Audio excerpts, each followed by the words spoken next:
أعوذ بالله من الشيطان الرجيم. بسم الله الرحمن الرحيم. لتبلؤن في أموالكم وأنفسكم ولتسمعن من الذين أوتوا الكتاب من قبلكم ومن الذين أشركوا أذى كثيرا وإن تصبروا وتتقوا فإن ذلك من عزم الأمور. الحمد لله رب العالمين والعاقبة للمتقين، الصلاة والسلام على سيد المرسلين خاتم النبيين محمد وعلى آله وصحبه أجمعين. اما بعد، پیچھے جو آیات تلاوت کی گئی تھی ان میں خاص طور پر رسول اللہ صلی اللہ علیہ وسلم کو اور اہل ایمان کو تسلی دی جا رہی تھی کہ جو سازشیں ہو رہی ہیں ان کی مدت محدود ہے، دنیا کی حد تک ہے، پھر مرنا ہے، سب کو اللہ کے دربار میں حاضر ہونا ہے، پھر وہاں پر اللہ کے یہاں حساب دنیاوی اعمال کے اعتبار سے ہوگا. جیسے جیسے اعمال ہوں گے ان کا پورا پورا بدلہ دیا جائے گا. اب جو آیت تلاوت کی گئی ہے اس میں بھی اہل ایمان کو تسلی بھی دی جا رہی ہے، اور آگے جو بہت سے کٹھن مراحل آنے والے ہیں، جو مخالفتیں آنے والی ہیں جن کا ان کو سامنا کرنا پڑے گا، ان کی طرف اشارہ کرتے ہوئے اہل ایمان کو تسلی بھی دی جا رہی ہے، ان کا حوصلہ بھی بڑھا دیا جا رہا ہے، اس لیے کہ آنے والی مصیبتوں کی پیشگی اطلاع ہوتی ہے تو پھر اس کا مقابلہ کرنا آسان ہو جاتا ہے. ان آیات کی روشنی میں جب ہم سیرت کی کتابوں کا مطالعہ کرتے ہیں تو ہمیں سمجھنے میں آسانی ہو جاتی ہے کہ اللہ کے رسول صلی اللہ علیہ وسلم اور آپ کے صحابہ کے ساتھ جو مخالفتیں کی گئی،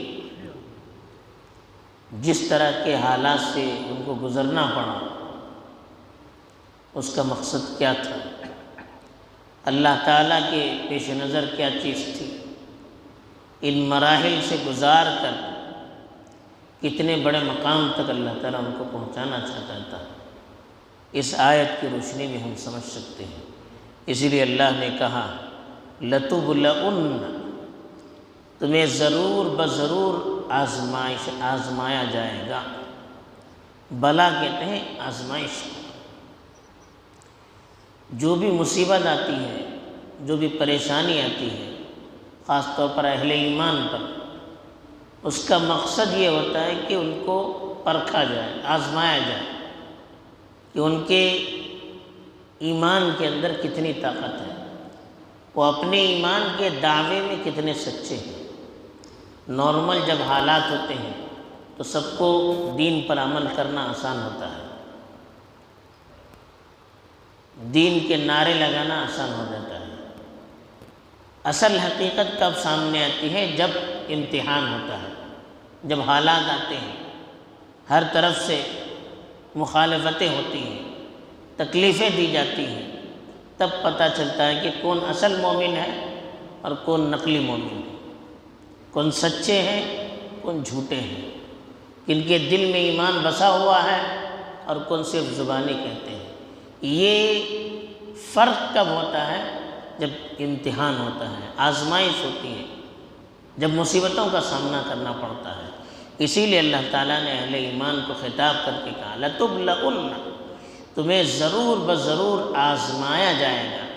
یہ اللہ نے بلا کا لفظ لا کر، آزمانے کا لفظ لا کر اہل ایمان کو بتایا کہ جو بھی تمہیں تکلیفیں آئیں گی، پریشانیاں آئیں گی، مصیبتیں آئیں گی، ان سے گھبرانا نہیں ہے، یہ صرف تمہارے امتحان کے لیے، تمہیں جانچنے کے لیے کون پکا ہے کون کچا ہے.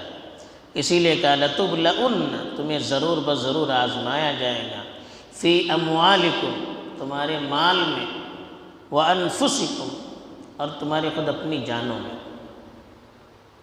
آزمائش مال کے راستے سے بھی ہوگی۔ مال کے راستے سے آزمائش کیا ہے؟ ایک تو ایک کہ شریعت کی طرف سے بہت سے مطالبات ہوں گے، کبھی صدقہ کرنے کے لیے کہا جائے گا، کبھی زکوٰۃ کے طور پر خرچ کرنے کے لیے کہا جائے گا، کبھی اللہ کے راستے میں جہاد کے لیے چندہ کیا جائے گا، اس میں خرچ کرنے کے لیے کہا جائے گا۔ ایک آزمائش ہے، ایک امتحان ہے کہ کون خوش دلی سے خرچ کرتا ہے اور کون خرچ کرنے کے لیے تیار نہیں ہوتا۔ ایسے ہی کبھی ناگہانی آفت آ سکتی ہے، مال برباد ہو سکتا ہے، کبھی تجارتوں میں گھاٹا آتا ہے، نقصان ہوتا ہے کاروبار میں، بزنس میں، تو یہ بھی اللہ کی طرف سے ایک امتحان ہوتا ہے، ایک آزمائش ہوتی ہے۔ وَأَنفُسِكُمْ، خود اپنی تمہاری جان کے سلسلے میں بھی تمہیں آزمایا جائے گا۔ وہ کیا ہے؟ کبھی اللہ کے راستے میں جہاد کرنے کے لیے کہا جائے گا، اس میں ممکن ہے آپ کو شہادت حاصل ہو سکتی ہے، یا آپ کے بدن کو زخم لگ سکتے ہیں، یا کبھی آزمائش ہوتی ہے بیماری میں مبتلا کیا جا سکتا ہے، کبھی آپ کے اپنے اہل خانہ میں، گھر والوں میں کوئی بیمار ہوتا ہے، کوئی تکلیف میں مبتلا ہوتا ہے، یا کسی کی وفات ہو جاتی ہے، کوئی شہید ہو جاتا ہے، یہ بھی ایک آزمائش ہے۔ ان سارے مراحل سے آپ کو گزرنا پڑے گا۔ دوسری طرف کہا وَلَتَسْمَعُنَّ، آپ ضرور بضرور سنیں گے، مِنَ الَّذِينَ أُوتُوا الْكِتَابَ مِنْ قَبْلِكُمْ، ان لوگوں کی طرف سے جنہیں تم سے پہلے کتاب دی گئی، یعنی یہود و نصارہ، اہل کتاب، ان کی طرف سے، وَمِنَ الَّذِينَ أَشْرَكُوا، اور ان لوگوں کی طرف سے جنہوں نے شرک کیا، یعنی ان کی طرف سے بہت کچھ سننا پڑے گا۔ کیا سننا پڑے گا؟ اذن کثیرہ، بہت ساری تکلیف کی چیزیں، یعنی یہ لوگ تمہیں بدنام کریں گے، تمہارے خلاف پروپیگنڈے کریں گے، تمہاری ماں بہنوں پر تہمتیں لگائیں گے۔ چنانچہ ہوا، حضرت عائشہ پر تہمت لگائی گئی، اہل بیت کے خلاف سازشیں کی گئی، صحابہ کو بدنام کیا گیا، اللہ کے رسول کے خلاف پروپیگنڈے کیے گئے، ساری چیزیں کی گئی، آج بھی ہو رہی ہیں۔ اہل کتاب کی طرف سے ہو، یہود و نصارہ کی طرف سے ہو، یا مشرکین کی طرف سے ہو، آج بھی اہل ایمان کے خلاف پروپیگنڈے ہوتے ہیں، ان کو بدنام کرنے کی کوشش کی جاتی ہے، ان کے خلاف جھوٹی خبریں عام کی جاتی ہیں، ان کے بڑوں کو بدنام کرنے کی کوششیں ہوتی ہیں، ان پر جھوٹے الزامات لگتے ہیں۔ یہ ساری چیزیں ہوگی، یہ پیشگی اللہ تعالیٰ نے اہل ایمان کو بتا دیا کہ ان سب چیزوں کے لیے آپ لوگوں کو ذہناً فکراً تیار رہنا چاہیے۔ ایسے حالات آ جائیں تو گھبرانا نہیں چاہیے، یہ امتحان ہے تمہارا، اسی میں فرق محسوس ہوگا کہ کون سچے ہیں کون پکے ہیں۔ تو ایسے موقع پر کیا کرنا چاہیے؟ جب حالات آ جائیں، امتحان اللہ کی طرف سے ہو جائے، کیا کرنا چاہیے؟ وَإِن تَصْبِرُوا، اگر تم جمے رہو گے، صبر کرو گے، صبر کا مطلب جو حالات آ رہے ہیں اس کو برداشت کرنا، اس سے ہمت بھی نہیں ہارنا، اور اس کی وجہ سے اپنے دین کے سلسلے میں، ایمان کے سلسلے میں کسی طرح کا کمپرومائز نہیں کرنا، دین پر جمے رہنا، ایمان پر جمے رہنا، شریعت پر جمے رہنا، چاہے حالات کتنے سخت ہو جائیں، چاہے آپ کی جان کے لالے پڑ جائیں، مال کے لالے پڑ جائیں، آپ کے خلاف کتنے چاہے پروپیگنڈے کیے جائیں، آپ کو اپنے ایمان کے سلسلے میں ایک انچ کے لیے بھی ہٹنے کی کوشش نہ کرنا، اس پر جمے رہنا۔ وَتَتَّقُوا، دوسرے کیا ہے؟ اللہ کی نافرمانی سے بچنا۔ آپ ریئیکشن میں آ کر ایسا کوئی کام نہ کرنا جو شریعت کے خلاف ہو، جو اللہ کے بتائے ہوئے، رسول اللہ صلی اللہ علیہ وسلم کے بتائے ہوئے طریقے کے خلاف ہو۔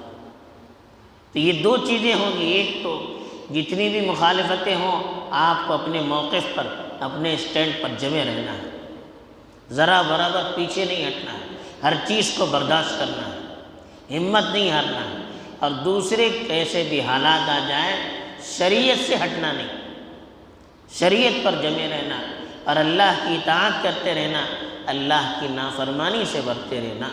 یہ دو صفتیں ہوں گی تب اللہ کی مدد آئے گی۔ فَإِنَّ ذَلِكَ مِنْ عَزْمِ الْأُمُورِ، پھر اللہ خود کہہ رہے ہیں یہ کوئی آسان چیز نہیں ہے، ایسے حالات میں جمے رہنا، مقابلہ کرنا اور اللہ کی نافرمانی سے بچتے رہنا یہ کوئی آسان چیز نہیں ہے۔ فَإِنَّ ذَلِكَ مِنْ عَزْمِ الْأُمُورِ، یہ بڑی ہمت اور حوصلے والے کام ہے۔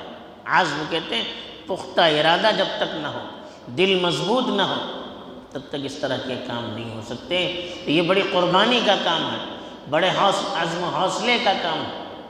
جب تک ہمارا عزم و حوصلہ پختہ نہ ہوگا، جب تک ہم قربانی دینے کے لیے تیار نہیں ہوں گے تو یہ کام نہیں ہو سکتا۔ بہرحال ان آیات میں اللہ نے یہی پیغام دیا ہے کہ حالات آ جائیں، مصیبت آ جائیں، آزمائشیں آ جائیں تو ان سے گھبرانا نہیں چاہیے۔ یہ اللہ کی سنت ہے، ایمان والوں کو اللہ جب تک آزماتے نہیں ہے اللہ کی طرف سے مددیں نہیں آتی ہیں، اور جتنا ایمان مضبوط ہوتا ہے اللہ کی آزمائش بھی اتنی سخت ہوتی ہے۔ دوسری بات یہ بتا دی کہ دشمنوں کی طرف سے مخالفتوں کو بھی جھیلنا پڑتا ہے، ان کے پروپیگنڈے اور ان کی تہمتیں ان سب کو سننا پڑتا ہے۔ اور تیسری چیز جو بتائی کہ ہر معاملے میں ہمیں دین پر جمے رہنا ہے، ایمان پر جمے رہنا ہے۔ اور چوتھی چیز بتائی کہ کبھی اللہ کی شریعت کی مخالفت نہیں کرنا۔ اگر یہ چیزیں رہیں گی تو یہ اللہ کے نزدیک بڑی اہمیت والا کام ہے، اس کی وجہ سے اللہ کی مدد نازل ہوتی ہے۔ اللہ تعالیٰ نے صحیح سمجھ عطا فرمائے اور دین کے تقاضوں کو پوری طرح سے پورا کرنے کی توفیق دے۔ آمین۔ وآخر دعوانا الحمدللہ۔